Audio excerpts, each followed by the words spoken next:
it's Delaney. And it's Katie, and this is Classically Black Podcast, where we talk all things classical music and being black in the profession. With trap beats playing in the back. Okay. I feel like the longer I go along, like the last word is gonna keep.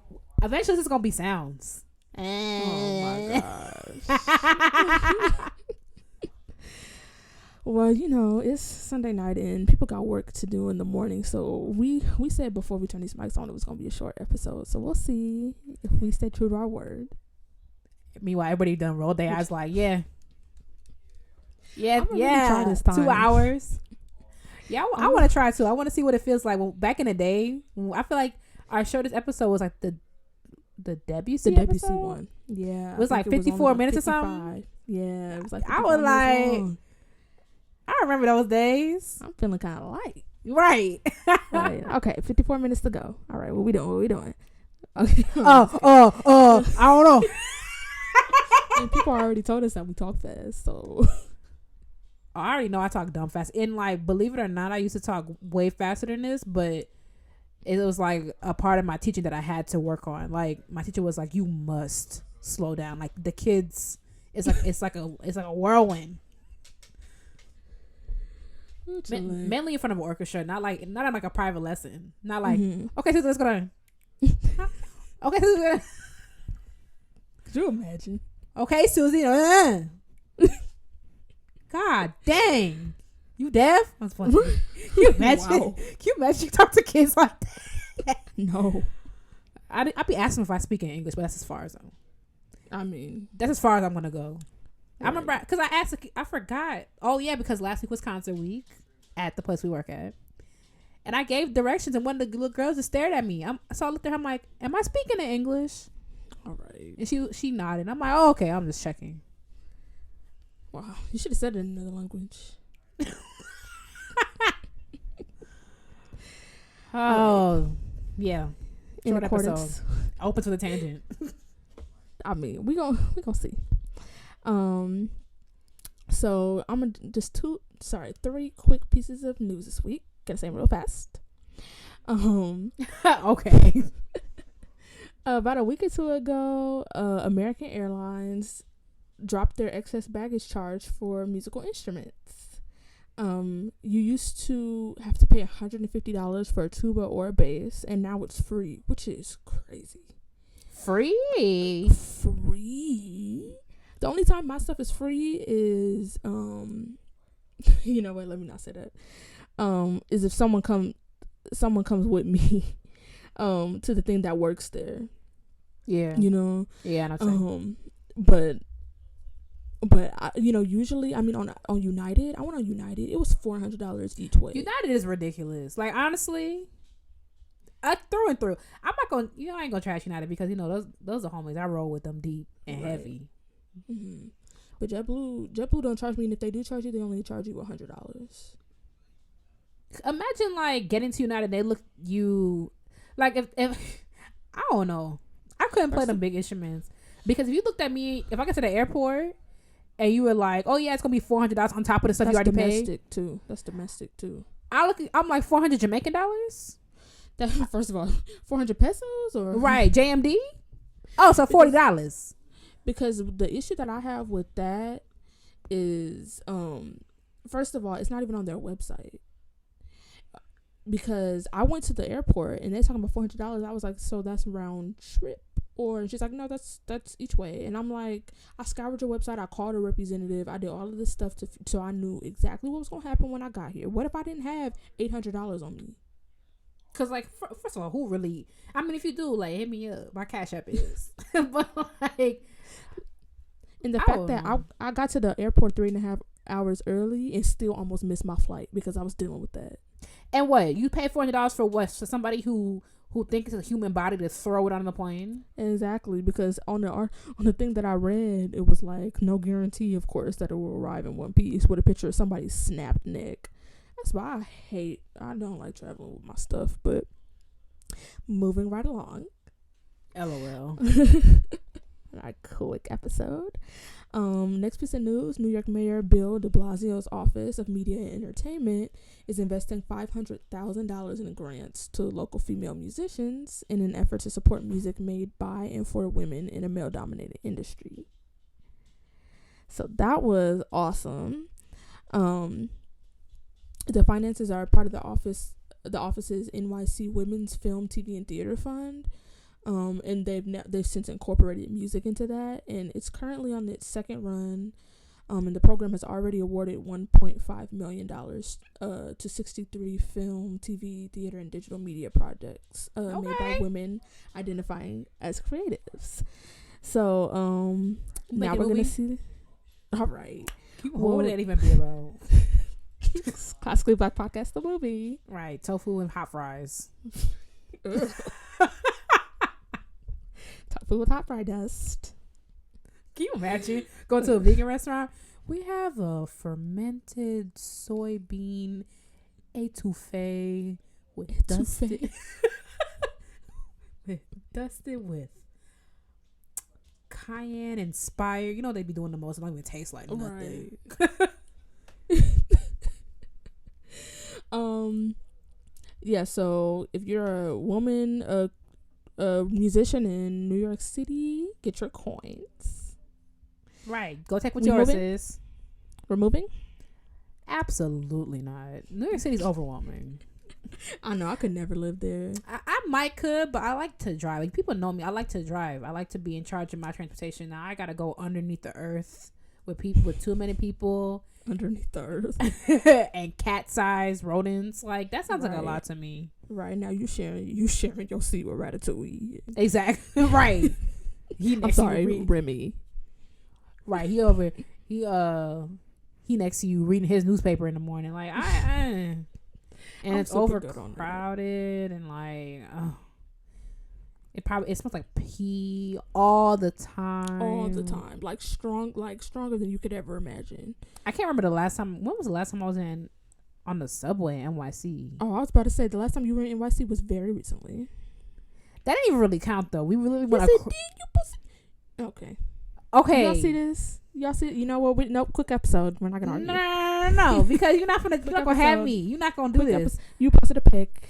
I did in Harlem, which is across the water. Okay. From where I was staying, that don't count. I wasn't deep in there. I wasn't frolicking, seeing Alicia Keys. You literally were.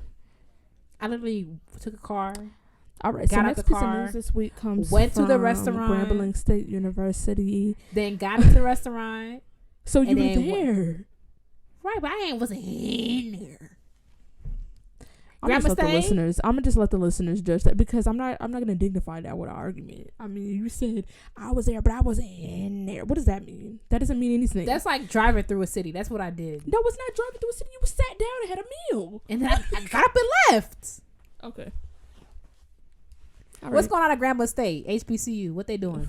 First of all, they had their first woman band director appointed at Grambling State University. Yes. Wait, for the marching band or like for the symphonic band? She's director of bands. Oh, so she got all the bands. She was like, I'm just gonna take all of this. Okay, bet. They're like, so which one are we gonna give? She's like, no, not which one. Yeah, all how about all? I'll take all of them. Go ahead, mama. Right. Dr. Nicole Roebuck will lead the university's new chair of the Department of Music as its Dr. Nicole, I bet your middle name Marie. All right. First of all. She's the first female director of bands in their 93-year history of the University of Bands. She taught at the university for 12 years while serving as assistant band director, and she will officially this was written before June 1st, but she officially assumed her new position on June 1st, 2019. So congrats to her. And we got through the news this week. How we doing on time? We had 10 minutes, not even 9:30. Right. We're doing, hurry up, intermission, hurry up. No, I'm just kidding. LOL. Let me go put it up. You know, I gotta balance it out. You know. Okay. So people know I watch a lot of YouTube, so stuff is coming up in my mentions. And one of the things that's going around right now, the channel, I think it's called Jubilee. They do like a bunch of like do this certain people think the same, right? Yeah, I've watched a couple of those. I have. Some of them are always like. Some of them are Chile.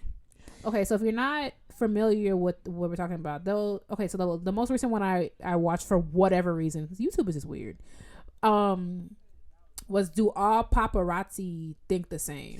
Yeah, I saw that one. I was like, what does that have to do with it? Literally anything? But okay. Yeah, and then like I get nosy, so like now I'm down this rabbit hole for an hour researching paparazzi and how it works. Like it was just dumb. That's why I hate the internet. And now your Amazon cart full of 3 Nikons. Right. I'm like, I might could go take a picture. And I'm like, what kind of paparazzi? But like, who really cares? Now you looking at film school. Right. Like right now I'm on NYC website. Like, maybe I might could live with Ratatouille down there. But yeah. So what happens is they put them all in a room with lines on the ground, and it's like there's neutral, but you can't be neutral. That's not an option.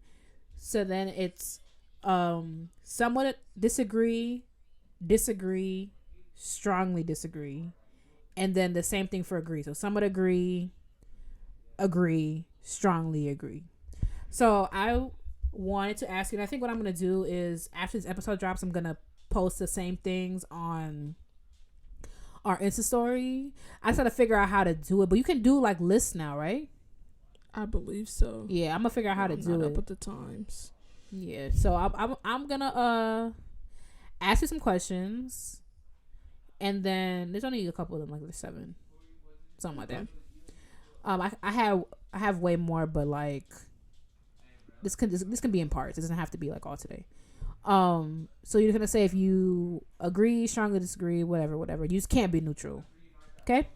Mm-hmm. All right. So the first one is seeing people who look like me on stage makes me think that being a professional classical musician is possible. Agree. I don't know. I would say agree just because like that's not exactly where my mind goes.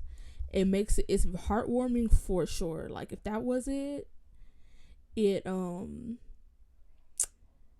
that would be like a strongly agree. But like normally when I see people that look like me on stage, I'm like, dang, we really out here, we doing this thing. Like, it just makes me feel happy, and it makes me, uplifted. Yeah. And I'm a baby, so I might start tearing up. Literally, remember when you and Caitlin, I was filming y'all doing the Passacaglia, I was literally tearing up. Even whether or not y'all believe me. I believe you. Don't worry, I believe you. But so stuff like that, it's heartwarming, but I wouldn't say that's necessarily where my mind goes. But I think more subconsciously, yeah. Because sometimes I think about the opposite. I think about not seeing people that look like me, and I'm like, dang, do I really belong here? Like, my people not even out here doing this like that. But yeah, I think for me, okay, I'm torn because when I first like wrote the question, I was like, somewhat disagree because I'm so used. I think I'm new to the Black classical music world because so much of my experience has been like by myself or one of 2, one of 3, and these 3 people don't talk. But now it's like I went to Eastman and we had a Black community there. Past tense. I know, it's so weird. I've been making myself say that. Like, I went to Eastman, but I went to Eastman and there's a Black community there. I did Gateways. I did the other festival that I will not say. Wow. I mean, DM me if you want the tea. I probably still wouldn't.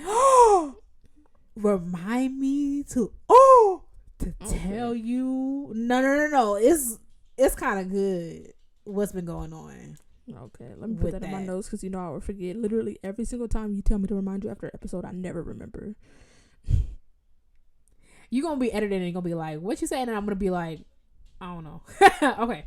All right. So at first I said somewhat disagree, but then I look at people like Beverly Kane Baker, who's principal violist of the Virginia Symphony, and like Beverly she's so normal to me. Like there's the type of musician that like went to Curtis and Juilliard and whatever. Like she went to prestigious places, but like she's just, when you talk to her, she's normal. Like, I went up to her, I'm like, I would love to play for you. She's like, yeah, baby, here's my number. Da, da, da, da, da. Like, and I'm like, okay, there are normal black people doing these things. You ain't gotta be no like extra crazy Juilliard for all your degrees, and you in the Met at 14. Like, and like, it's great for people. It's 14. Great for people. It's great for people who like do that. You know what I'm saying? But like, when I see certain people, I'll be like, okay, like, yeah, I could do this, but also at the same time, I don't know. I've never been one to be like, oh, there's black people doing this, so I can do it too. Okay, next one. It's discouraging not to see people who look like me when I walk into a rehearsal.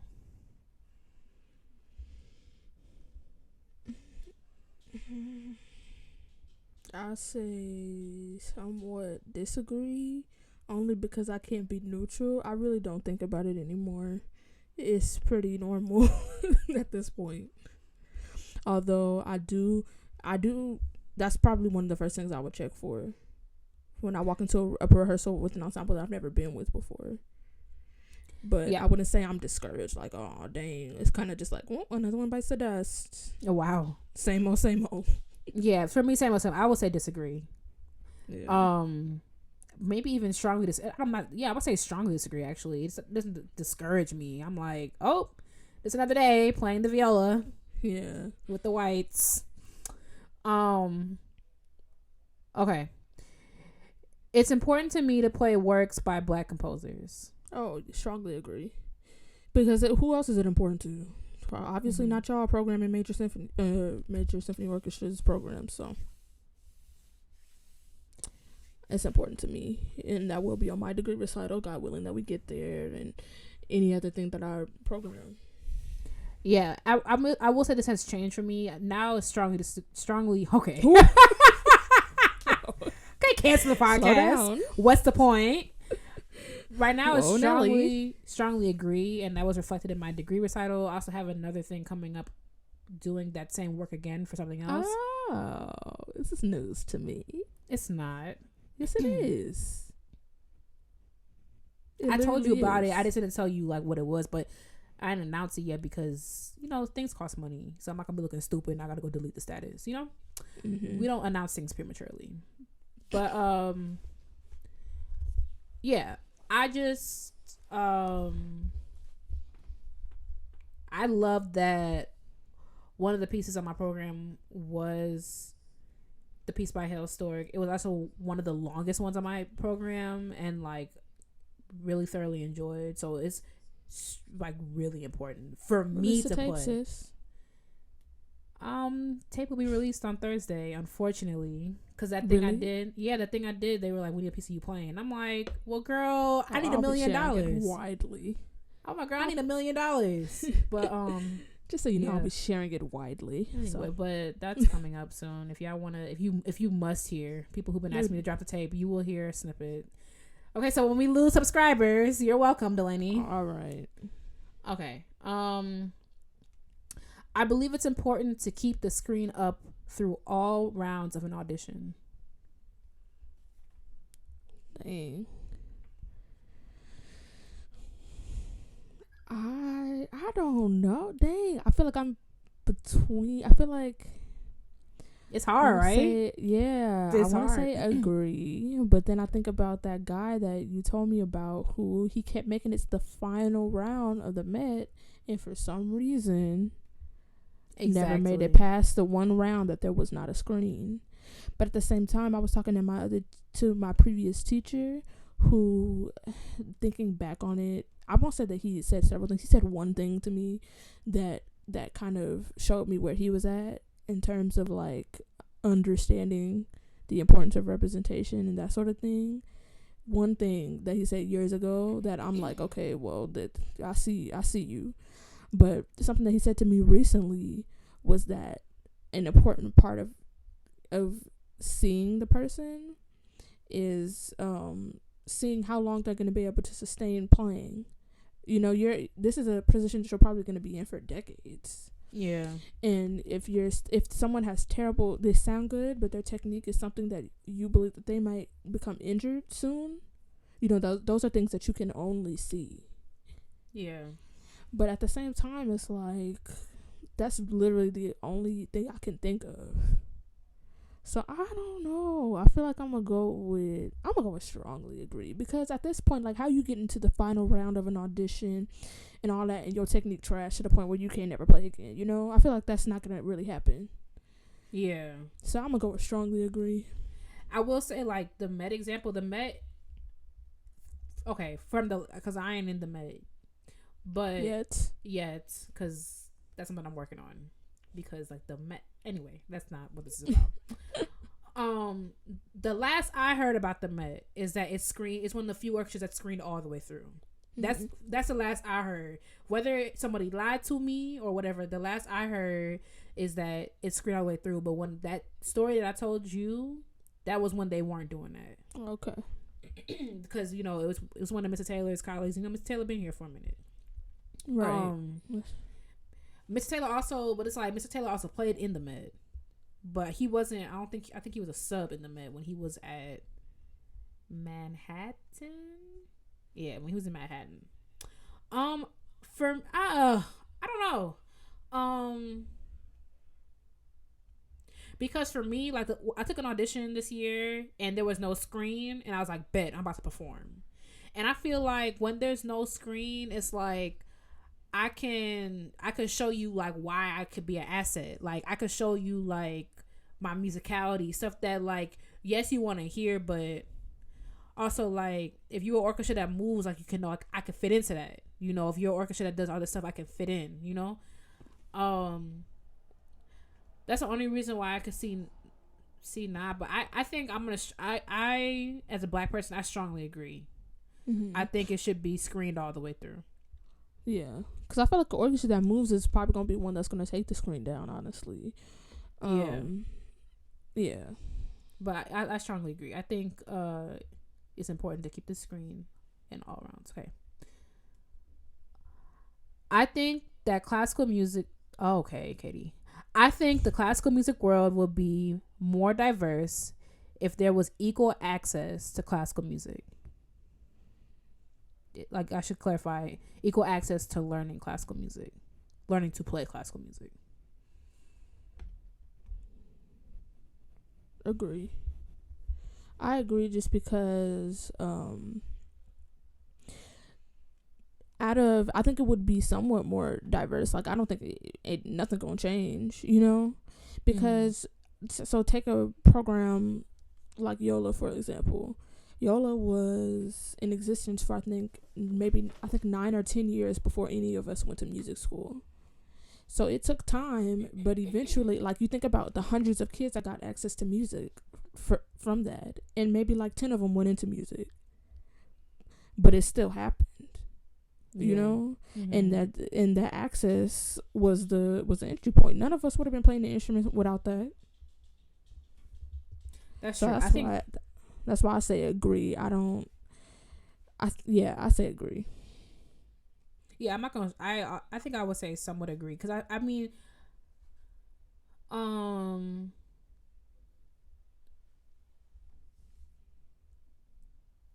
don't know. I'm between somewhat agree and somewhat disagree. Just because I think about stuff outside the classical music world that there is seemingly equal access to, that's not diverse. Like being an engineer. I don't think so, though. I mean, I don't think there's equal access to that, though. Not equal access, because what are we really talking about equal access? You know what I'm saying? But I mean, like, okay, take like my high school, right? So I had a pretty decent high school. The graduation rate's like 95%. Like, kids can read in my school. Average ACT's like a 24. Whatever. They're kids who are doing better than. We are on the top performing end of the high school of the state. Not the best in the state by any means. Mm-hmm. Because there are places with average ACTs way higher, SAT scores way higher, just more money. But the kids in my school, the graduating class had like 650 people. I think about those kids as having equal access. You got a good you got a good education, whatever. Not all of them go. Wait, hang on. Not all of them go to be engineers, doctors. Like, you know, I think about any other field outside of classical music, and it's like there's access to that, and it's not diverse. Like, those kids have access to be, like, the kids who I graduated with, they have access to be engineers. They have access to be doctors. They have access to be lawyers. Like, out of all the kids that I graduated with in my class, I'm pretty sure that my friend Ushane is one of like 2 or 3 that actually became a lawyer. So this is what I think of when I hear that, because the school district that was, you know, the school district that I belong to, the Inglewood Unified School District, oh my Lord Jesus, it's like when you send your grades, you send your transcripts to a college, you know that different grades from the school that you went to mean different things. Right. So like my little brother goes to one of the best private schools in this country. An A in his math class is completely different from an A in Inglewood High's math class. Yep. So I feel like, and I was just working with a guy who, he was like, I'm not gonna say the school that he went to, but he was like, he had said something that was kind of like, you good, you know? And he was like, oh, it's that such and such high school education, like that the level of education, the level of education that kids are getting in Black communities, which first of all, that could go like way back to redlining and the segregation of communities, and the underfunding of schools in communities of color. Like, I just feel like their schools are underfunded, teachers are underpaid, their education that they get is much worse. Therefore, when you send your transcripts to a college and they see that you went to such and such school and you got such and such grades, like, I just that's where my mind goes when I see all of that, you know. Mm-hmm. So I just feel like a lot of Black and brown kids are not even well equipped to go to college to go on those things. I completely agree with that, because one of my friends that I had, I think I might have even spoken about her on the show, I can't remember, that I went to ISU with. When I first went to ISU, I was pre-dental. Oh, yeah. And she was like the valedictorian of her class, and we are both on the south side of Chicago, and I'm like middle of the road because I didn't really care about nothing. I was gonna be a musician type grades. I'm just here to get my A and sit down.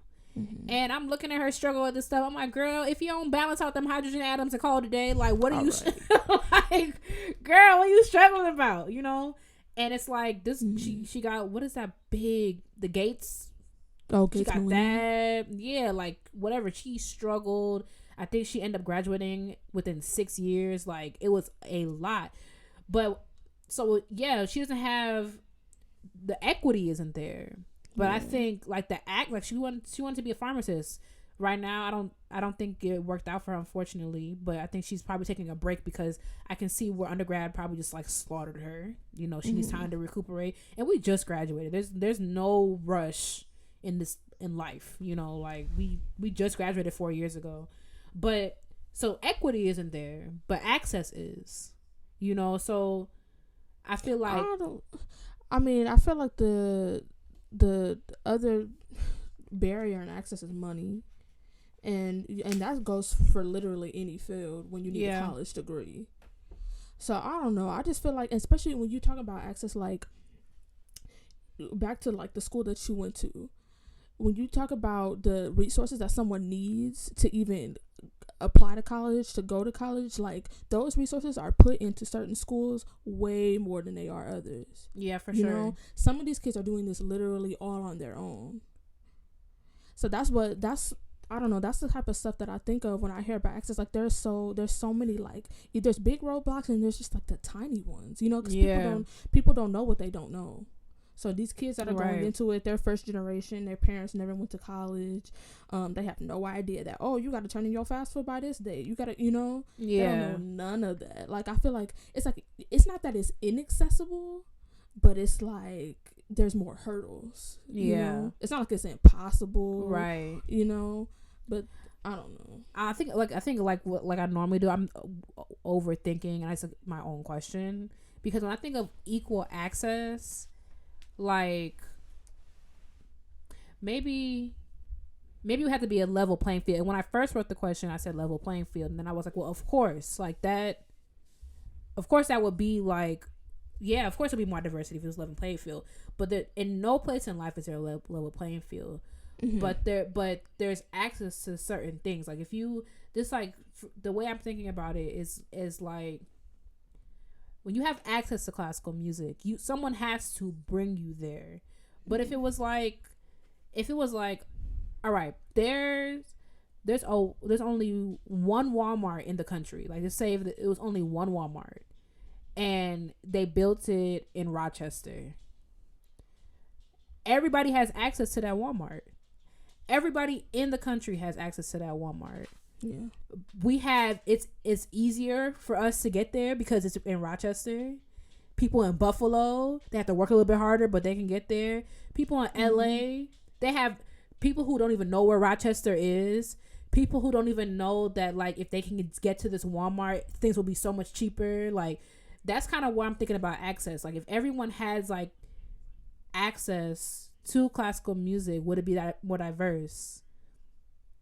I don't know. Well, in that case, then everybody would have access, because there's major symphonies all over the country. You know what I mean?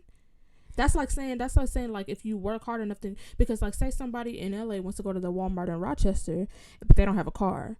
Okay, they're gonna take the next month to walk to the Walmart. Somebody could do the same thing to get access to playing an instrument. But how everyone doesn't have access to playing an instrument at the same way that everybody has access to, like, I don't know. I can't even think of an example. I don't know, maybe because I'm in it. I feel like there's no way everybody has access to playing an instrument. You got to know somebody. I think the same thing about the Walmart, though. You know what I mean? Like, the way I think about it is like when people tell me like, oh, I didn't even know you could major in music.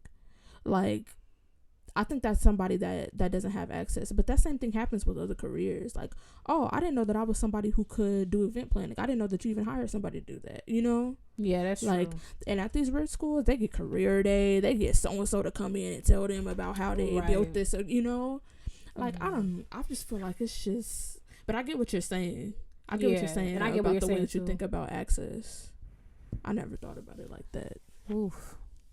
Y'all let us know. We moving on. Let us know what you think. Right, okay. Short episode here. Right. I only got a couple more. Okay. One of my favorite... Okay, let's do this. Some of my favorite composers are Black composers. I don't want to say strongly disagree. Because that's not even really my opinion. That's just a fact. Like, they're not... Like, I don't have... They're not. So I guess to disagree. Ooh. And I'm playing. All right. I know that you stand Hellstork. It's just not in my repertoire. Yeah, so, no. I would say somewhat agree.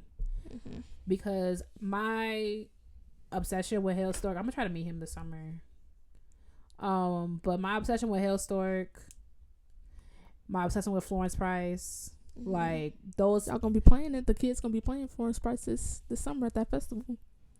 Right, it's a summer full with Florence Price. I'm playing one of her quartets on Saturday. Let me fly out.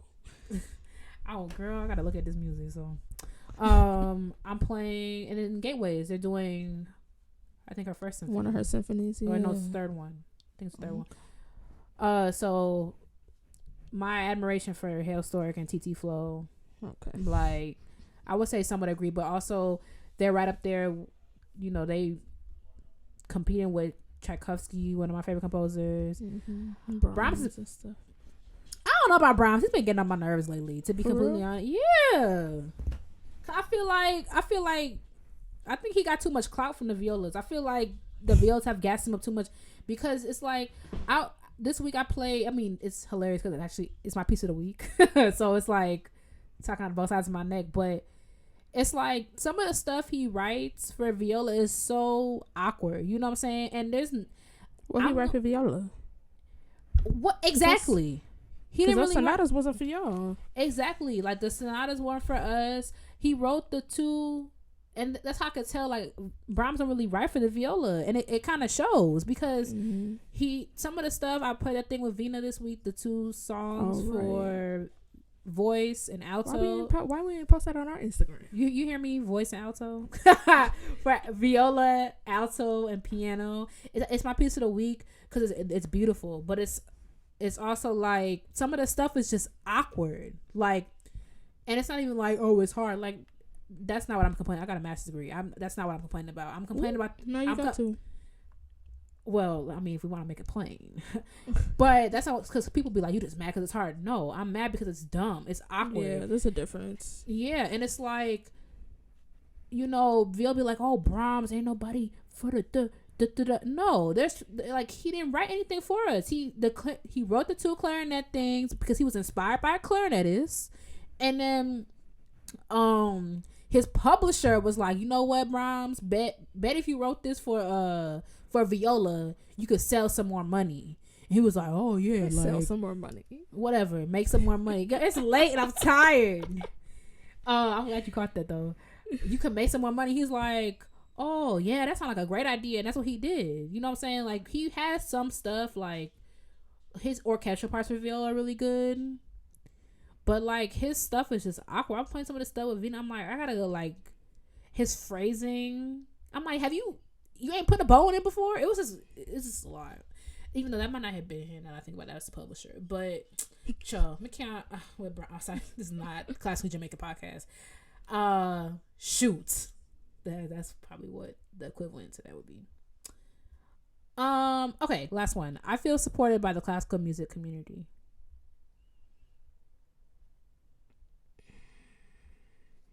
Who is the classical music community? Whatever that means to you. Like, to me, that would be teachers, colleagues. I would say somewhat agree. Because I feel supported by the people that I know and the people that know me personally. However, I don't know. I've seen some stuff for just people outside of that is like, well, maybe we're not. Because, there's so many, first of all, school has showed me that a lot of musicians don't care about anything but music. They don't care about, they despise stuff like these fellowship programs that we got. They don't like stuff like Sphinx because they think it's unfair to them. Like, that kind of stuff shows me that they don't support it. So I would say I feel supported by the people that I know. But overall, I mean, just like literally anywhere else, there's a bunch of people who are in the closet about it, about how much they don't support you as a black musician, because they don't care about nobody but themselves. And I mean, it's also an industry that has a lot of old white people, in support of it. So, I mean, that don't really surprise me. But you see a lot of people in the background talk about, well, why they got that, why they got to have a thing just for black musicians, why they got to have a thing just for Latino musicians. It's almost like you can't think about that kind of stuff too much, because you will literally raise your own blood pressure, and now you in the ER looking crazy. Right. Because I just feel like it's like chosen ignorance to ask these kinds of questions. Like, why are you not? I don't understand how you could, especially like in a society where race is so prioritized, right? It's not like we live in like a homogeneous society, right? It's like race is like SAT word. Homogeneous. You know what was funny? This dude, when I was working, he said nonchalant, and then in the middle of his sentence, this other guy, he was like, "That's the longest word I ever heard you say." I was like, "Wow, that was rude." Wow, it was hilarious. But anyway, continue. Y'all really out here. Yeah, he was like, "That's the biggest word." Yeah, he said the biggest. He was like, "That's the biggest word I've ever heard you say." Imagine nonchalant being the biggest word you ever used. That's why I was like, that's not even a long word. Not even close. But like, I just feel like it's learned ignorance. Like, I imagine like how gleeful you gotta be to walk into a concert hall and you got a whole stage of people that look like you on stage that you don't even think to be like, I wonder where the black people are at. Yeah, you know what I mean? Like, think about it. What do you like? How can you be like, I don't get why y'all have these programs? Are you kidding? Because they think we just don't play well enough. That's what they think. That's I feel like that they're just like, no, we worked hard. I'm like, yes, you worked hard, but you were ignoring all the things that were put into place that allowed you to work hard. In order for you to spend that 6 hours in the practice room that you did, you had to have an instrument to play on. That's what these people are not understanding. You had to have a teacher that pushed you and a parent that knew the value of music enough to pay for you to have those lessons. Like that's and to pay for you to start at 5. like some of us started not getting. Some of us started when we were 10. You know, I was watching this video. Oh my God, Delaney! I tell you, like when I felt my blood started to boil, like, oh goodness, and then it's like you feel helpless because it's like, what? It's a YouTube comment. What am I gonna do, right? Right. So it's like I had to calm myself down. I'm like, it's not even worth it, right? So I forgot what video I was watching. Something about Africa. You know, I've been researching countries to get the hell up out of here. Like, I've been like, like I low key. I was like, you know, I really could go move back out, you know, like go move to Jamaica. Yeah, all right, but you said, remember, you said you would never do that. So I would never do that, but like, you know, my mind been drifting. I'm like, you know, I really could go move back out, you know. First of all, I'm American, so that's not my yard. But anyway, so I was watching something on Africa, and this white guy commented. Oh my gosh, you know, we can go ahead and stop. Let's move to the topic. We're taking a break. And he was like, oh my gosh. We said we're going to have a short episode and you're going to lengthen it with this. Think about it. He was like, Delaney, I know you're going to get mad. You might have to cut this out. He was like, Africa is so dumb. You guys exploit your resources and don't know how to use them. And that's why everybody is impoverished. When I tell you, I regret it. Just look at your face. Somebody. First of all, you know what? Let's just. It's not even. What is? It's not even worth explaining to somebody. It's like honestly that. Like you are so stupid, and it's like not even like it's not the same degree to like why do y'all have these training programs? Why we playing Coleridge Taylor? It's not the same degree, but it's like in the same direction. You know, it's like simple, Googleable things, simple common sense things, super decent human things. And when I tell you, my mouth hit the floor when I read that. And then you go underneath, it's like 27 comments, 27 replies. Because it's like the fact that you have to like break down something so simple. This is 10th grade world history. That's all it is. And you can't. And there's so many people that think that. There are black people that think that. There are black people who think that. There are black people who be like, why is Haiti so poor? Because honestly, Haiti is devastating.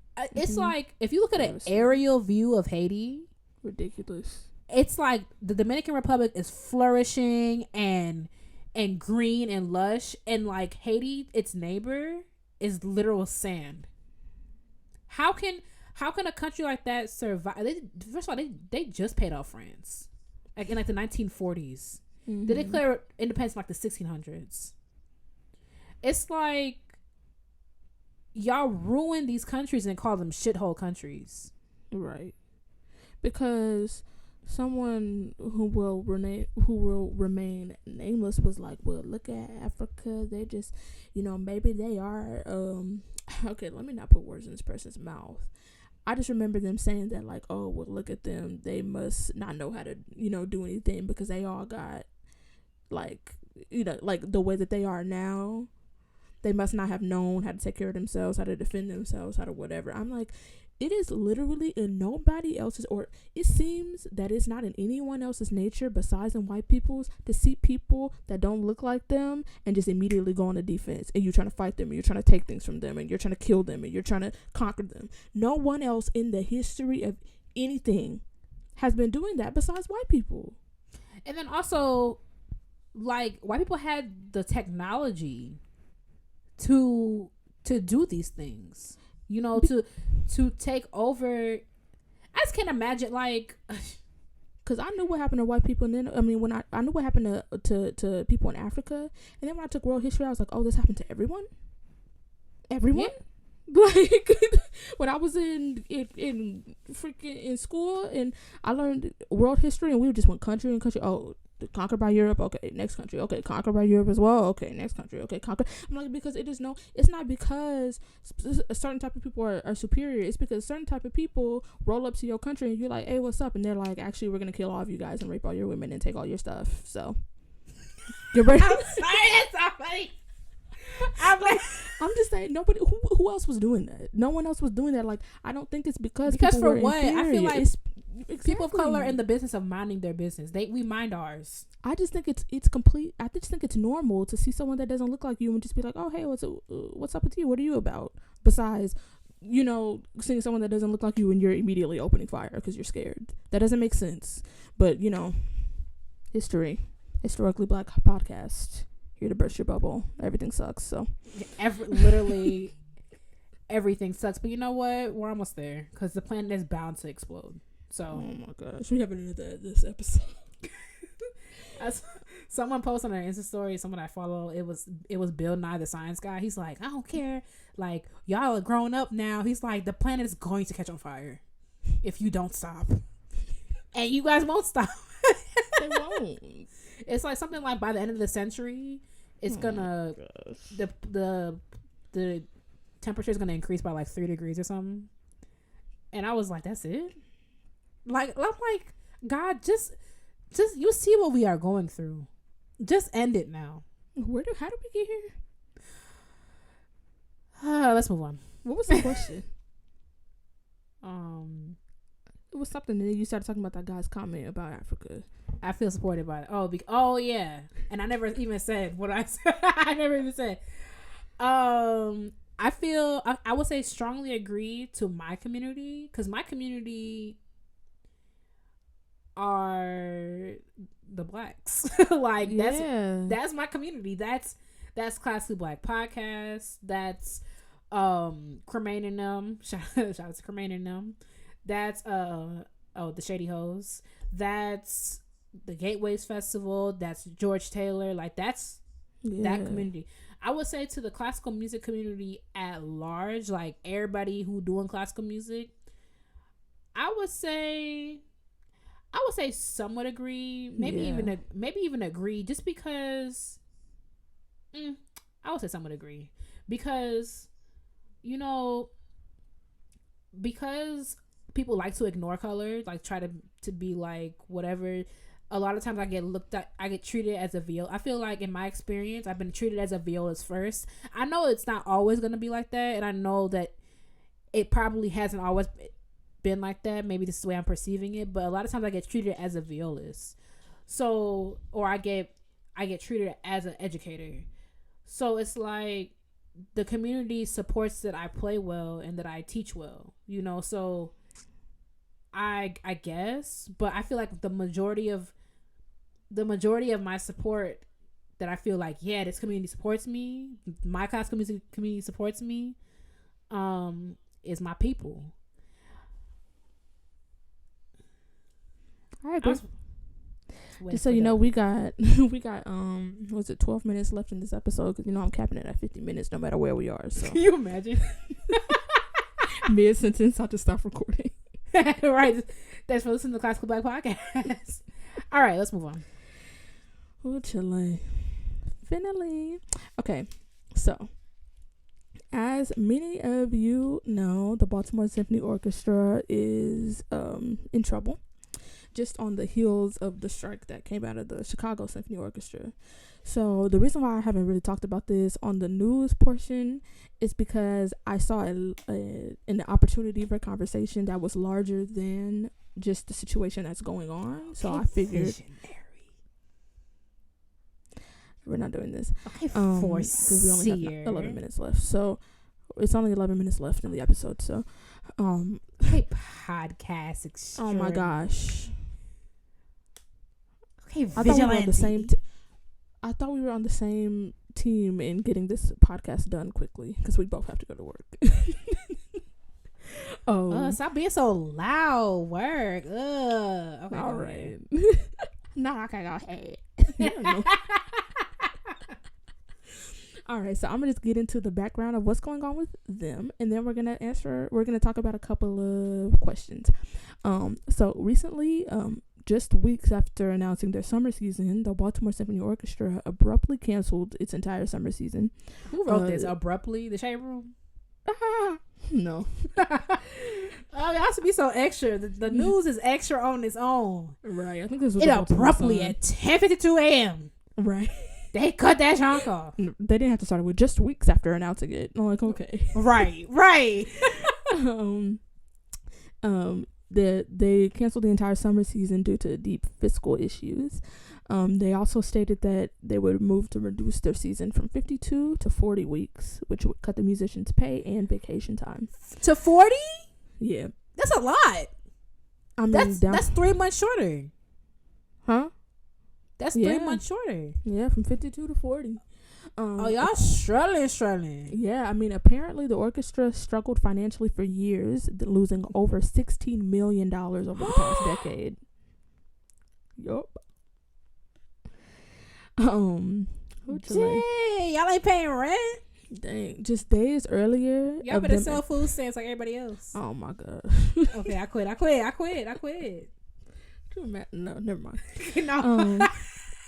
Days before they quote abruptly canceled the summer season. Wait, hold on. I have a question. Doesn't Baltimore Symphony have one of them training programs? Oh no. They have they have orchids.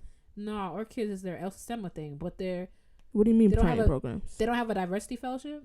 I have no idea. I don't think Pittsburgh does, but there's another one over there that has Pittsburgh does, yeah. I don't know. Maybe they do. I'm like, cause don't do our people like that, because listen. They probably do, honestly. Yeah, Baltimore seems like the type. No, it's Minneapolis. Oh, it's really? Oh, okay. Yeah, Minneapolis has one, but it's one of them like. Sorry, it's one of them like. It's just one person period, or.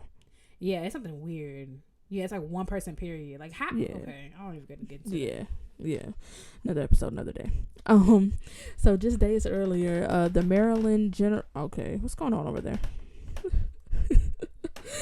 Oh, you heard that? Yes. Oh, it's my chair.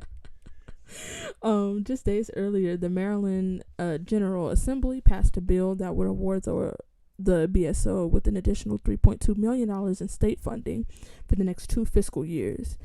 But Republican Governor Larry Hogan didn't sign the bill, and he hasn't agreed to release the funds by the July 1st deadline. So basically, they passed this bill without him signing it, and now he's trying not to release the funds that they were promised. And since then, 72 Democratic lawmakers have sent a letter to him to release the funds. But even with that $3.2 million that they were promised, the BSO CEO says that the emergency funding wouldn't even be enough to get them out of what they're. You just said they were $60 million in the hole. You gave them 6. No, that's not like. But you said over 2 years. Is it over 2 years? It's only 3.2, or is it? Yeah, over 2 years. That sound like financial aid. Bet it costs $6,000 to go here. We can give you 10. All right. And the BSO and the state are in discussions about adding an additional $1 million loan. But I mean, still, that's not really going that's to a drop in the pot. Yeah, for real, for 16. So, why don't y'all call the people that gave all that money to Notre Dame? Ooh. And out. So the Baltimore Sun obtained some financial documents showing that the orchestra's fiscal health is in dire straits. So I was like, okay, y'all didn't have to say okay, not dire. People are so dramatic. I mean, but it's true. It is true. It's like, yeah. It says that even factoring in the additional state funding, the orchestra is projected to barely make payroll in July and August if they keep the 52-week season. Barely make payroll? I ain't learning no notes for free. Even with the additional funding, they barely gonna pay everybody. Oh my goodness. And who they not paying? Exactly. I bet you the musicians have to get paid. Yeah. Ain't no way. I mean, I don't know how that stuff works, but there's no show. And you know what, that brought me to something that we should have talked about with Chicago. Is that I think I can't remember who it was. I want to say it's Garrett because he's always dropping the truth on the girls. Garrett don't say off these girls' necks. I swear. Do not. Don't let up. I'm like, Jesus. I stand because somebody has to. You I know? mean, he will not let up. Somebody gotta what you call it when you tag him out? You know, give him a break. I mean, somebody else has got to take his place just to give him some time to rest. But I think it was him that said that. I mean, true. That said that it made him uneasy, the musicians' willingness to throw the other workers under the bus, because they were like, oh, y'all paying such and such people, like, you know, maintenance people who maintain the hall, people that do other things. And it made him uneasy, their willingness to throw those people under the bus, which I'm like, noted for another conversation. But well, you know what? You know who they should pay? You know who they should pay? The musicians. Who? The musicians and the maintenance workers, because first of all, the people on top is the one who messed up the money in the first place. So, but y'all don't have a show without musicians, and y'all ain't gonna sit nowhere with popcorn on the ground. Right, and if y'all really want to stop paying those people, y'all can set up your own chairs. Then, could you imagine? Right, you roll up to the Met and they're like, grab your chair. We're setting up. Imagine I remember you said that on one. We said it about the CE. You said that Viola tear down. You're annoying. That's how it was at ISU. Shout out to ISU. It was Viola week tear down. Oh my goodness. You know you petty for that because it ain't but 5 of us. It's ridiculous. When I saw Eastman had stage people, I said, "Oh snap! This where my tuition money going, huh?" Like that was crazy to me. Yeah, but those people are they work for the stage though. Like no matter who's on it, it's not just it's not. They're not true. For Eastman. They work for like the Kodak Hall stage is what what they take care of. But now I think about it, when you go to the East Wing, who sets that up? They have their own crew over there. See, Eastman got money, but Sally Mae calling me, girl, figure it out. All right. So for a decade, the orchestra's expenses have been greater than its revenues. Same sis. You're annoying. You know what? The episode's over. I think we're past our 50-minute mark anyway. Yep, we're 7 minutes over. We got 30 minutes. No, we're. Oh, it was 50, not 60. Yeah, it was 50. So. All right. Well, thanks for listening to the podcast. Make up the rest. Nah, but choose your adventure, guys. How does it end? Let us know in the comments. All right. For a whole decade, their expenses have been greater than the revenues, which the CEO says that they owe to a number of factors. He said that increased ticket sales, charitable donations, and government grants or a larger endowment could help bolster their revenues. But he argued that expenses, such as 9 weeks of paid vacation time for the musicians, also need to be shrunk. Okay. So it's clear that their ticket sales, I guess, have been going down, and apparently from these factors that he's listed, maybe they're getting less charitable donations, less government grants, whatever. Yeah, the girls are tired of Egmonts. I've been trying to tell y'all week after week after week after week. They tired of Egmont. Period. They tired of the Rossini overtures. They tired of La Gaza Ladra. I mean, true. I saw Rich Taylor is ready for you. That got me thinking that you see that a lot of orchestras, they now have youth orchestra programs like El Sistema inspired programs. They have fellowship programs. But there's been some talk about how many prominent institutions still fail to include people of color, specifically in their marketing efforts. Because when you think orchestras and people of color, the first thing that comes to mind is these fellowships and these outreach concerts and all of that. But there are some people that are arguing that their marketing efforts is where they're failing the most, in terms of reaching out to people of color and including them in programming things that are relevant to their communities, and just getting, they're more about inserting themselves into their spaces, into the spaces of people of color, rather than bringing them in and bringing them back.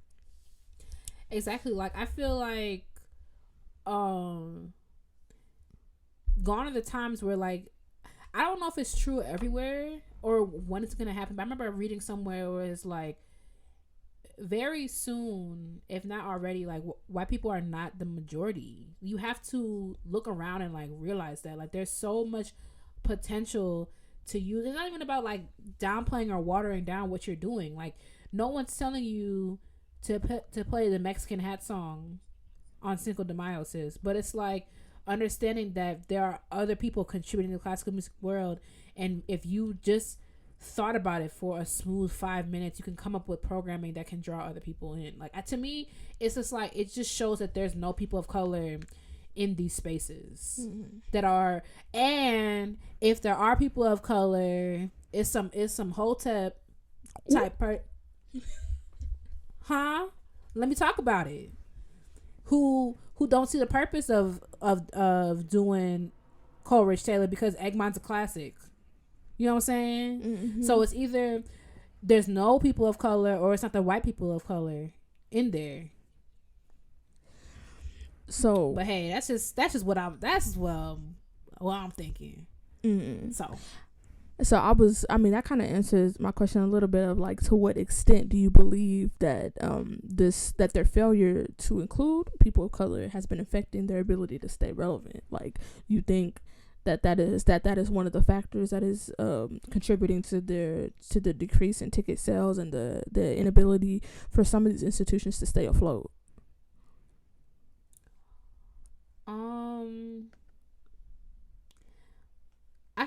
I can't tell, because it's like people like classical music, because people go to classical music concerts because, like, they want to hear the piece that's being played. They go to classical music concerts because, like, they think it'll be a cute little date night. They go to the classical music concerts because, like, they used to play trumpet, and, like, they might could go and see, like, people go for a variety of reasons, but, like, I feel like orchestras have to stop relying on that. Like, you're literally not tapping into an entire market because you refuse to think. Mm-hmm. Like, Ravinia, the summer home for CSO, they know exactly what they doing when they program Jill Scott, because they know all the SG rolls and the deltas and the Q's gonna be all up on their stuff. Like, Jill Scott, when she performed at Ravinia, you couldn't even, like, step on the lawn, because Ravinia is like a massive lawn, and then it has, like, covered seating. But I forgot how many people the lawn fits. I think it's something, I don't want to lie, 'cause I used to work there, but I can't remember. I don't want to lie, but it's like some ridiculous number, and she sold out. You know what I'm saying? And it's like, they know what they're doing. It's like, yeah, the CSO has their summer home here. We're gonna do Snarky Puppy. We're gonna do whatever, Tchaikovsky with the cannons. We're gonna do Harry Potter, but, like, let's do Anita Baker. Let's do Jill Scott. Because what happens is, even though, like, when I see stuff like that, I'd be like, you trying to get black people here. That's where my. But at the same time, you know what happens?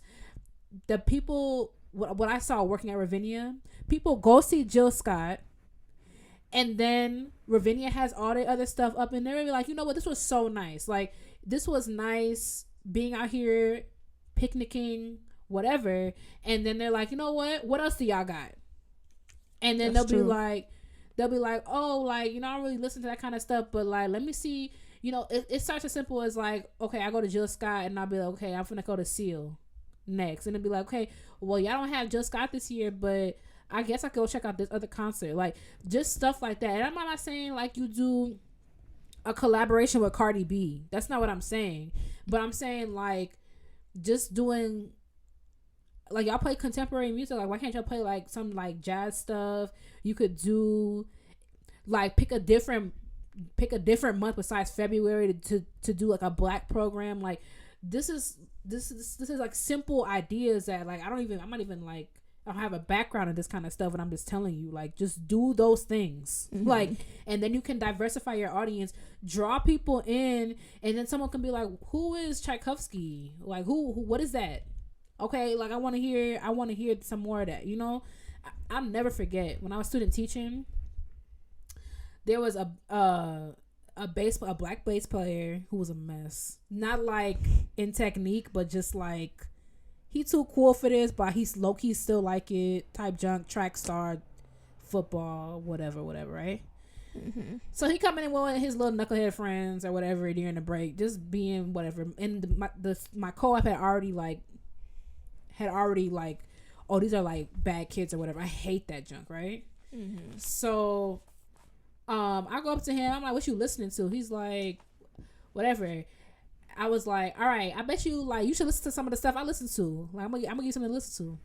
So he was like, all right, what you got, Miss Brown? What you got? I'm like, I want you to listen to this. I want you to listen to Shostakovich 5, number 1, and I'm gonna listen to what you tell me to listen to. He gave me some YouTube rap junk with some girl. I can't say that. With some girl doing. Okay. What happened? Go ahead. Tell the people. I really wish I could say it, but like it's literally this is at least a PG-13 podcast. So, but this girl doing a lot. They were making cocaine on the stove, like just like a bunch of stuff in a rap video. It was ridiculous. So the next day I come back, I'm like, so let's see a little rap. It was okay. Like I definitely like this and this. And he was like, yeah, man. Like I listened to that check like that Shostakovich or whatever. Like it was cool. It was so dark. Like, but it was like it was dope. Yeah, like I would do that again. And it's like, people aren't dumb. Like, you can introduce them to stuff. You just give them a point of entry. You know, you gotta give people a point of departure. That's on you, y'all. Y'all rent due. Y'all getting final notices. I don't know what to tell you. Right. I mean, so there have been some discussions online about this, and something that stood out to me that an individual said was that communities of color are largely not interested in classical music, but something that you know, me and several other people on the same post argued was or said was that, you know, you said something. What'd you say? You said something? No. I want to say like, girl, I'm proud. Why? Because I be out of breath before I even get to typing on Facebook. People are not trying to get their minds changed on Facebook. Are you kidding? Exactly. They once just you post on Facebook.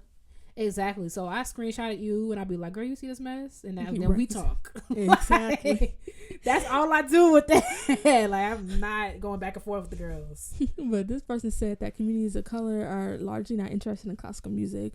But I would argue that they're not marketed to. And, you know, that goes with what you just said about point of entry.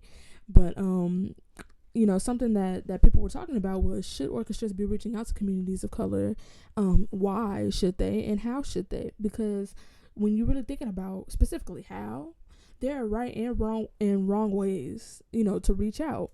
And we can talk a little bit about, you know, how they currently do it, what's working and what's not working. First thing that comes to mind is as a, you know, quote unquote, you know, wrong way to do it, or something that isn't really working very well, is, oh, we're gonna put this violin in the hands of these brown kids, and now they have the gift of music. Done. Wipe your hands, dust your hands off, we're done. You know, it's lazy and it's not thought out well. Exactly. You know? I think that's one of the things that you tend to see a lot now in terms of like the relationship between these institutions and people of color, is that they try to do things that insert themselves into communities of color, and they're not trying to make it cohesive in any sort of way. You know, they're not trying to authentically engage these people. They're trying to take what they do, plop it on their laps, and be like, this is something that is great and you should like it. And I don't really, and it's not working. It's just not working. But I think it's important that they reach out to communities of color, because like you said, this is an entire market that you're completely ignoring. And the people that you were getting money from, newsflash, they're dying. Like, I don't know what to tell you. They're dying, and their money is moving on elsewhere. So you're going to have to expand. You must. Like, also, like, you have to look at context, right? Like, the problems that the problems that like a orchestra in Maine faces for funding should not be the same problems that the Baltimore Symphony is facing, and I feel like that's their issue. You're in Baltimore. Look how, out of all the cities in America, you struggling. You don't use, like, your entire community is people of color. So that doesn't make sense. It's if it was like, even though I'm not saying there shouldn't be, but I'm saying, like, the South Dakota Symphony ain't really in a rush to program Florence Price. I mean, they ought to, because the classical music world is changing, but they're not. Like, Boise Symphony, they're not looking for that. It's like your whole demographic, you have a whole demographic that you're not appealing to, and it doesn't make sense. And you're surrounded by. You're surrounded by it. Like, you're actually the minority. So, and you're not using that to, you should have an El Sistema inspired program, and those kids, and there should be a parent orchestra, and so they can learn how to play the instruments too. And the El Sistema inspired program works with the BSO musicians, and if they don't want to do that, there's you link up with Peabody Conservatory, and they're working together, and then you go across and you see what Howard got, because that's only an hour away. What is Howard doing, and how can you work with their El Sistema inspired programs? And now these kids are excited about classical music, and they're going to your concerts, and now their parents are buying tickets to go to their concerts, and they're going to church. Don't forget about that, the importance of that. They're going to church, and they're talking about classical music. And now you're doing parents up with the church, and how can you get that demographic in there? And then you're reaching out to the Hispanic, Latinx community, and how can you tap into that? Like, it's like simple things. They're so comfortable where they're at. You have black students majoring in music. Are they coming to your meetings? Are there internship opportunities for them to come and learn about how, well, maybe not from y'all, how to run an orchestra, but like wow, I really want a job one day, so if you are listening, I am so sorry, Lord. But it's like, but you know what, that's the same thing. I think I said the same thing about Baltimore when we were playing MASH that time. Right. And I said, why are you an accountant and you live in a shack? And I said, well, maybe you BSO's accountant. Wait, hold on. BSO been on the fire. Yeah. Recently. Yeah. They was having trouble since way back when. Something not going right over there. Yeah. Because it's like, you're not, if the BSO out of all the orchestras, like, I feel like, I've never been to Baltimore, so I'm not going to talk too much, but I feel like it's the diversity that it's like, you should be doing as much as you can to appeal to that audience, because that's the only audience that you're not getting. Because you just rattled off a whole concert season right there and right there. And if y'all program even one of those concerts, we're gonna need a piece. Run me my money. If an El Sistema inspired program just pop on up and you do any of my ideas, my lawyer will be calling you. You heard me. Like, but I'm just saying, like. And it's like, I'm not even going to even point fingers, because what's happening is you have the same people doing the same jobs, and then that person retires or dies, and then you have the same person with the same ideas coming up and do the same job. You need to hire. There needs to be CFOs and CEOs and all the C's, all the O's, with different people who have different mindsets. You can't keep hiring the same people that went to Juilliard and San Francisco Conservatory and just keep to do the same job. It doesn't make sense, because the way you would run the BSO in 1970 is not the way you're gonna run it in 2030. And now you're looking dumb when you rode up to the concert hall and there's a padlock on the door. You know, like you have to be creative, and like the stuff I just said, I just spewed like off the top of my head. Imagine if we just sat down and been like, okay, who comes to our concerts? We have middle-aged white people that come to our concerts. That's literally 14% of the United States population. So what are we doing wrong?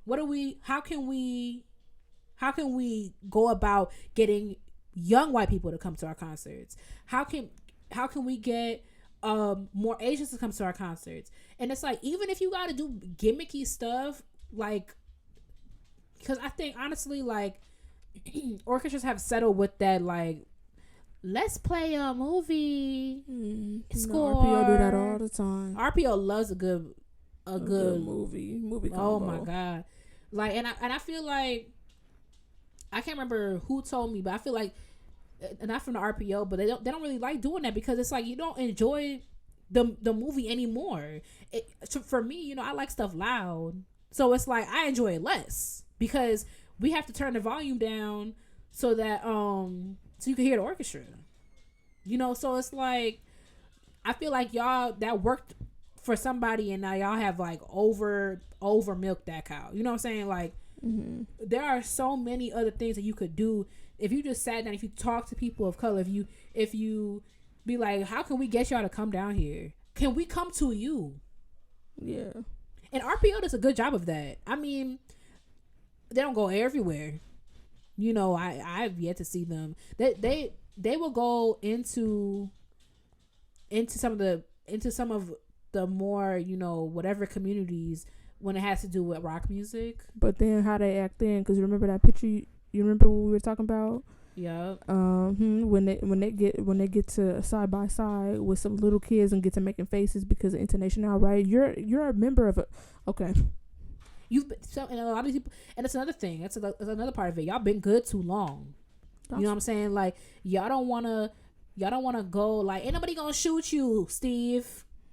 No one's gonna steal your No one's gonna steal your trombone, Robert. Okay, right. Like, like, go into these communities, and even if you gotta do whatever, like, I'm a little whatever about my stuff, my viola, because it's my livelihood. You know what I'm saying? If you want, go do petting zoos with these kids, and like, sometimes you gotta show them, like, this. I don't know. I feel like it don't gotta be your instrument either. Exactly. Like, I feel like it's just lazy. Like, now y'all are dealing with repercussions of not having people of color in the room. When are y'all gonna learn? How many more times y'all is Gucci going? Exactly. Y'all doing how the many same more times thing do over and Gucci over gotta again be and expecting right? a different result. How many times do Gucci gotta be racist before y'all learn? You know what I'm saying? How many more times is Gucci gonna put blackface on a sweater? Call it art, call it fashion. You know what I'm saying?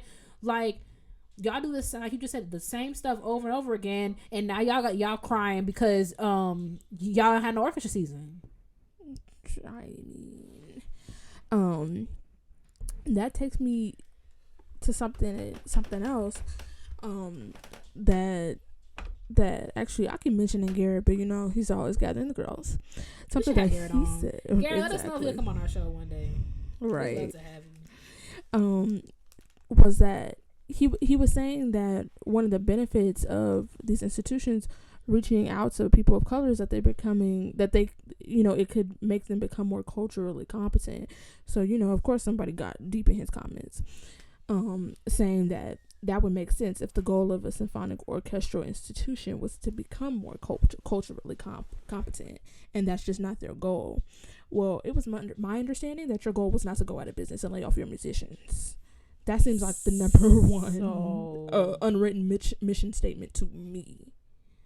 So he's like, well, you know, I will argue that their goal is to, you know, just you know, display the music at the highest level. Well, you cannot do that if you're cutting down your season, if you're laying off your musicians are striking in the case of the Chicago Symphony Orchestra. Things like this are happening, and you cannot keep your organization afloat. You have been in a deficit for over a decade. Your whole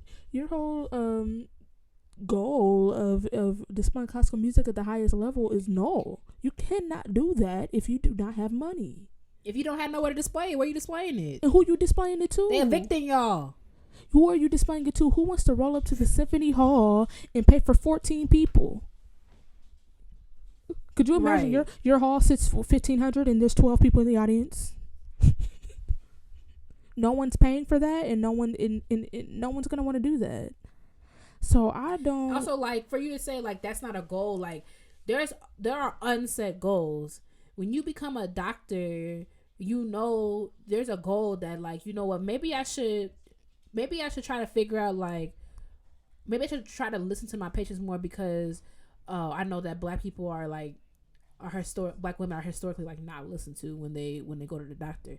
Like, when you become a teacher, it's like I'm aware that I'm not only going to teach white kids. Like, social, like, cultural competence, this comes with a lot of the fields. Like, this the stuff that just goes unsaid. And y'all, you know what?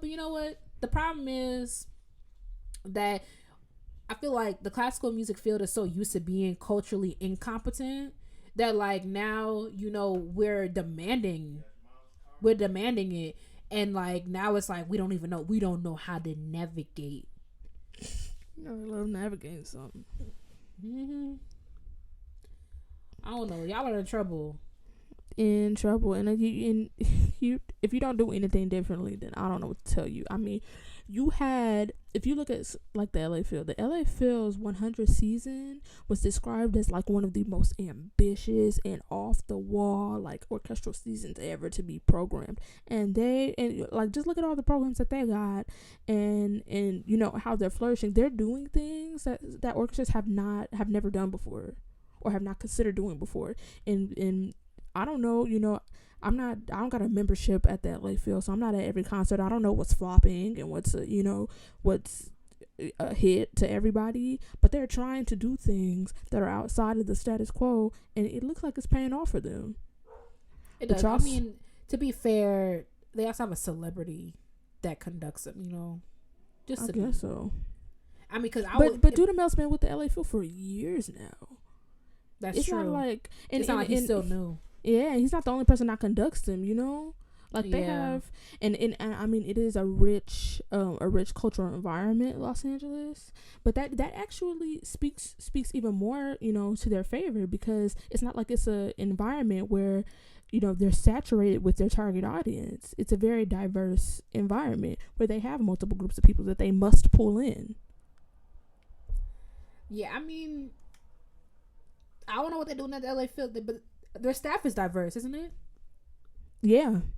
See, I have nothing else to say. They just hired 2 interns of color, might I say. Yeah, you one of them.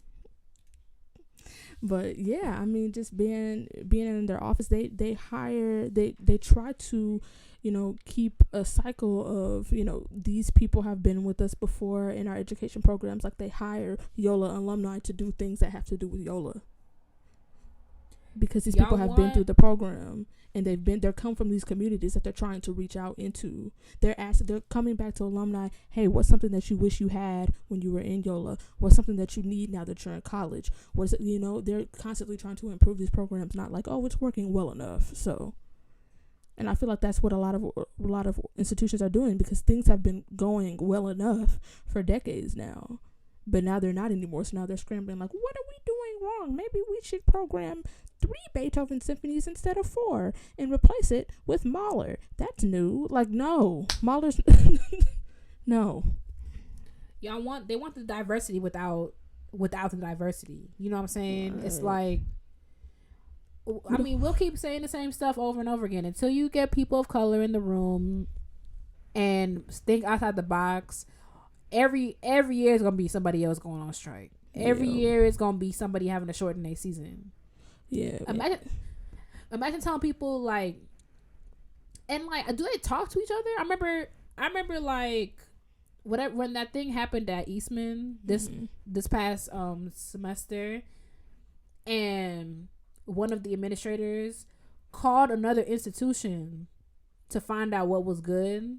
Right. It's like, you follow what I said? I tried to say that. It's okay. I was like, do y'all talk to each other?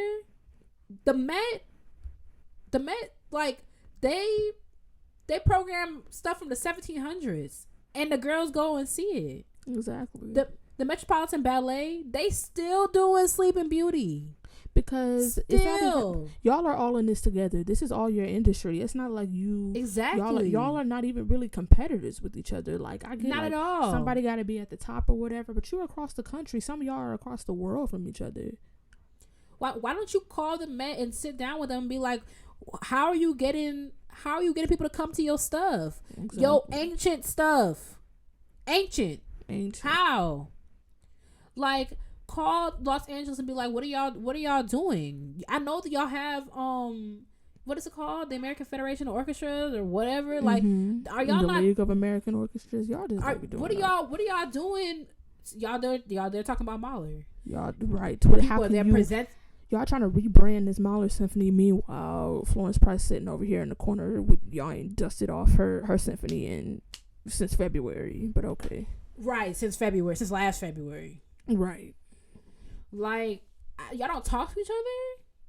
And then talk to smaller orchestras who do these stuff. Like, don't look down on them. Like, what are you, like, small orchestras that are doing well who aren't struggling? What are they doing? Right. Like, y'all, and RPO does a lot of, like, diverse stuff. They always doing something kind of different. Talk to them and see what they doing. Nah, but y'all, the most ambitious y'all go, like, maybe we might could do Vapor. Girl, right. Let me know how that goes. Mozart had a little baby cousin, so we might could program him. Oh, yeah, we could get Mahler's second cousin's neighbor to come and talk do the pre-concert chat. But who also had a dog, and we could do tricks with him on the stage while he. Right, it's like y'all just go all type of left field when y'all really. You know what? We could talk in circles. We could talk till we blue in the face. We might as well just put this episode in a zip file and email it to them. Nah, they gonna send a check. Probably not. Well, let us know what you think. If you have any responses to the questions about, how and why these institutions should include people of color, and what do you think they're doing that's working? What do you think? What do you wish you saw more of? Yeah, let us know. And we are moving on to Black Excellence finally. Black Excellence, where we hype you up, gas you up, and give you your props, because there is room for everybody at the top. Who you got, Delaney? All right, so this week we have another Black Excellence suggestion. Send your suggestions to classicalblackpodcast@gmail.com. So this week we're talking about Kevin Day. He is a composer, conductor, and multi-instrumentalist who is multi, right? Who is currently the composer in residence for the Mesquite Symphony Orchestra in Mesquite, Texas, for the 2019 to 2021 seasons. Go see what they're doing over in Mesquite. They hiring black people. They hiring black conduct, and like that's another thing. I bet you, ain't nothing that church folk love more than seeing a black person up there doing something. Hire black people to conduct, even if it's like a guest conduct. Look, Jonathan Rush, why don't you Baltimore? And he went to Peabody. You know what? They had a gym sitting right in their own backyard. What? I don't feel bad for y'all. Right. You know what? They probably didn't want to embarrass a conductor. That's true. They didn't want to. Yeah, Jonathan got up there. They'll be embarrassed. Listen, at this point, y'all want to be bankrupt. That's my right. Y'all, you know what? They just like the thrill of it. Right. No, they probably got 20 mil in the safe underneath the thing. They just like to be on edge, right? Because the edges are literally all around you. Anyway, Mesquite. Oh, that's like barbecue, right? Mm-hmm. So recently, okay, so get this, because I was reading this and I had to reread it because I was like, nah, ain't no way. So he recently graduated back in May. He graduated from Texas Christian University with his Bachelor of Music in Instrumental Performance, where he studied euphonium and tuba, jazz piano, composition, and conducting. So how many years was he there? I was like, wait, this is all 1 degree? First of all, talk about getting your money's worth. Nah, talk about your money getting your worth. You know how many credits that is? I mean, yeah, but you paid your tuition. It's like, actually, I'm gonna be qualified in several things. I was like, oh, is this a band? Is this a group? Right. Because can't be one. Can't be. He'll be pursuing his Master of Music in Music Composition at the University of Georgia this fall. He has composed over 120 works for solos, concert band, orchestra, chamber, and choral groups. So right. But no, this next sentence is how I know that he popping. And Let me go ahead and hold on. This is a quote. This is a quote from his bio on his website, and you gotta wait to the very end.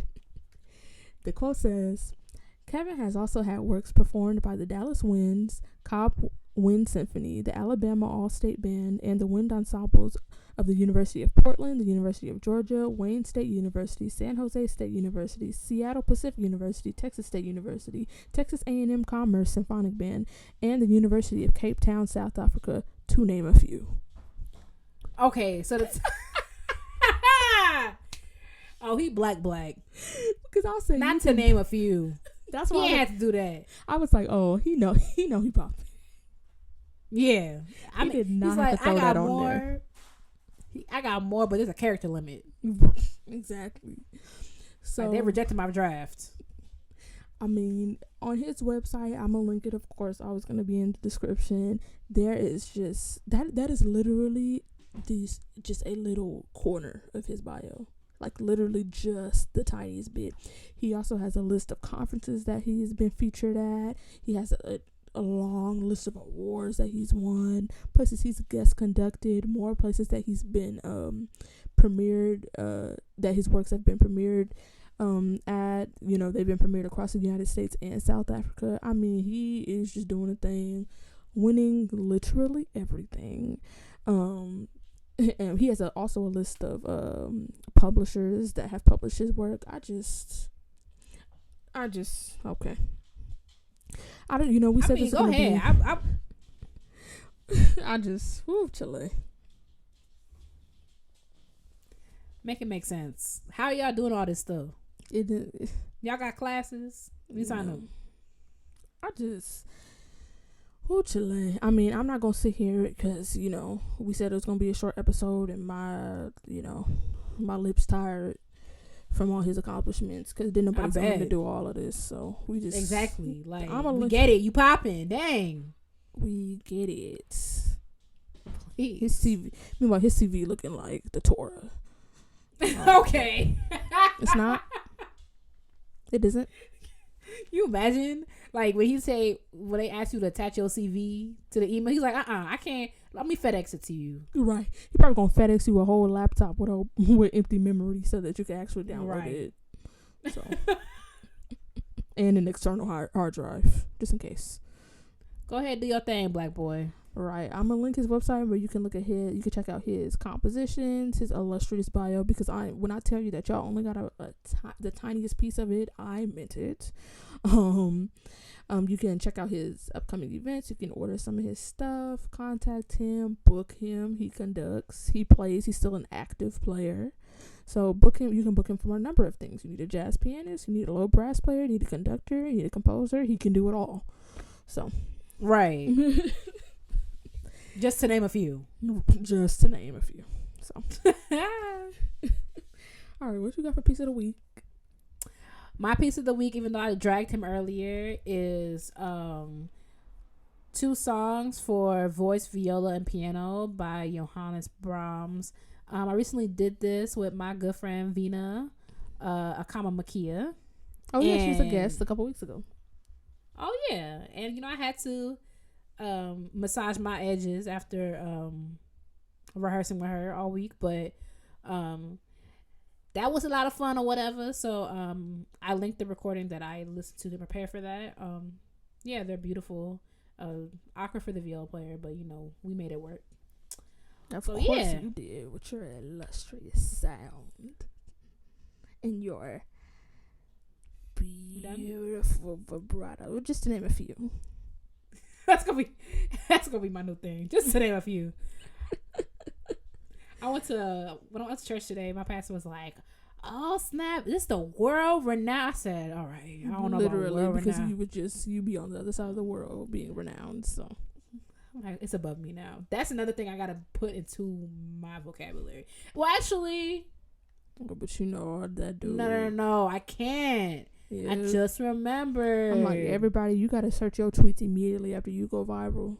But those weren't even from that long ago. Some of them were from like 2 weeks ago. Oh, yeah, he sucks. Never mind. Yeah. But just to name a few. Thank you so much for listening to Classically Black Podcast. Don't forget to follow us on social media at Classically Black Podcast. If you have a Black excellence recommendation, intermission ideas, ideas for the BSO, don't forget to email us at classicallyblackpodcast@gmail.com, and we will talk to you next week. Bye, y'all. Bye.